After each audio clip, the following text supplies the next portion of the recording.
দর্শক চলে আসলাম এইমাত্র পাওয়া আগামীকাল খুবই গুরুত্বপূর্ণ ঘূর্ণিঝড়, ঝড় বৃষ্টি, শিলাবৃষ্টি, কালবৈশাখী ঝড়, বজ্রবৃষ্টি এবং আবহাওয়ার খবর নিয়ে।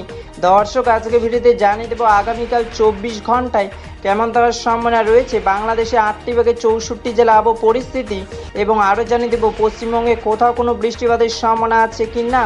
দর্শক আপনি যদি আমাদের চ্যানেলে নতুন দর্শক হয়ে থাকেন তাহলে চ্যানেলটিকে সাবস্ক্রাইব করে পাশে থাকা বেল আইকনটি অন করে দিন।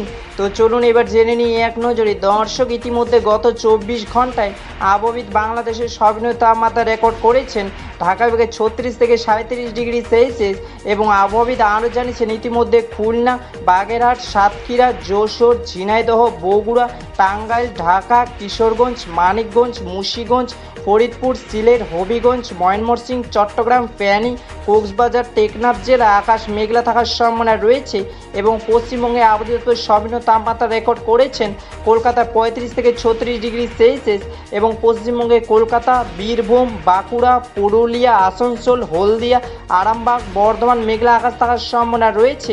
দর্শক এবার সরাসরি চলে আসলাম মেঘ বৃষ্টি ছাড়াই পুরো চিত্রে, এবং এই মুহূর্তে দেখতে পাচ্ছি আজ এবং আগামীকাল 24 ঘন্টায় বাংলাদেশে 8টি ভাগে 64 জেলা আকাশ মেঘলা থাকার সম্ভাবনা রয়েছে।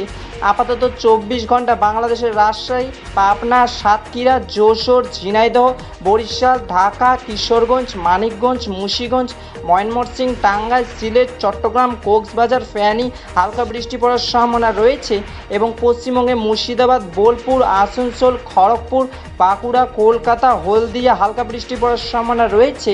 14 জুন 2026 রবিবারে আবহাওয়ার খবর। ধন্যবাদ।